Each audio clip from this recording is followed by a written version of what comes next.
আলাইকুম ওয়া রাহমাতুল্লাহ।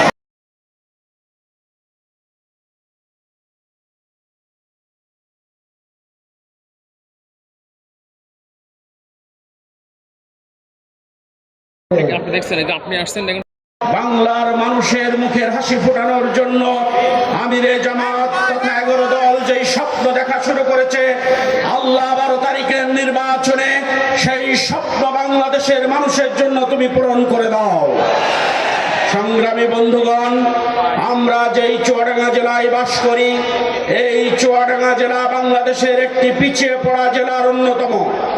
এই জেলায় মেডিকেল কলেজ নেই, এই জেলার হসপিটাল চলে না, স্বাস্থ্য কমপ্লেক্স গুলো চলে না, আমাদের সন্তানের লেখাপড়ার জন্য বিশ্ববিদ্যালয় নেই, আমাদের সন্তানদের পড়ার জন্য ভালো স্কুল নেই, আমাদের শিক্ষকদের ট্রেনিং করার জন্য ট্রেনিং সেন্টার নেই, কৃষকদের তাদের শিক্ষার জন্য গবেষণা ইনস্টিটিউট নেই, মাটিকে পরীক্ষা করার জন্য মাটি গবেষণা ইনস্টিটিউট নেই, আমাদের পণ্যকে সুন্দরভাবে দেখার জন্য গবেষণা ইনস্টিটিউট নেই।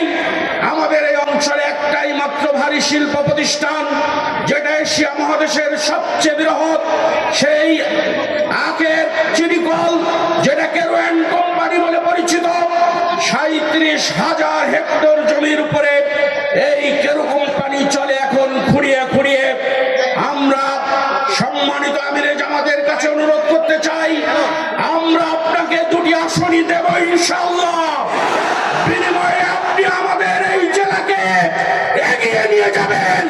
আজকে আমাদের আপনার কাছে এটাই দাবি।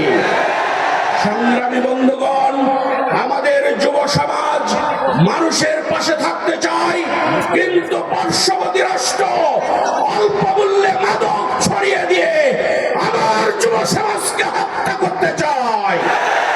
এই নীতিকে আমরা চিরদিনের জন্য বন্ধ করতে চাই। সংগ্রামী বন্ধুগণ, আমাদের মা বোনেরা বাড়িতে বাড়িতে নিজের প্রয়োজনের কারণে যখন ভোট চাইতে যায়, আমাদের বন্ধু সংগঠনের ভাইয়েরা বিভিন্ন সরাই করায় তাদের পায়ে পা দিয়ে ঝগড়া করার চেষ্টা করছেন। আজকে খুব স্পষ্ট ভাবে বলতে চাই, আমাদের ধৈর্যের পরীক্ষা নেবেন না। আমরা যদি একবার ফুঁসে উঠি, তাহলে তার অস্তিত্ব রক্ষা হবে না। আমাদের মা বোনদের দিকে আপনাদের দৃষ্টি নামিয়ে কথা বলবেন। আমরা এই দেশটা গড়তে চাই, এই দেশের ক্ষুধা, দারিদ্র, চাঁদাবাজ, দুর্নীতি চিরদিনের জন্য বন্ধ করতে চাই। আজকে আপনারা যারা এই অনুষ্ঠানে এসেছেন, আপনাদের সকলকে মুবারকবাদ। আমিরে জামাতের নসিহত শুনবেন, দিক নির্দেশনা নিয়ে মাঠে মাঠে কাজ করবেন, এই প্রত্যাশা নিয়ে আপনাদের সকলের সুস্বাস্থ্য কামনা করে, আমিরে জামাতের দীর্ঘায়ু কামনা করে শেষ করলাম।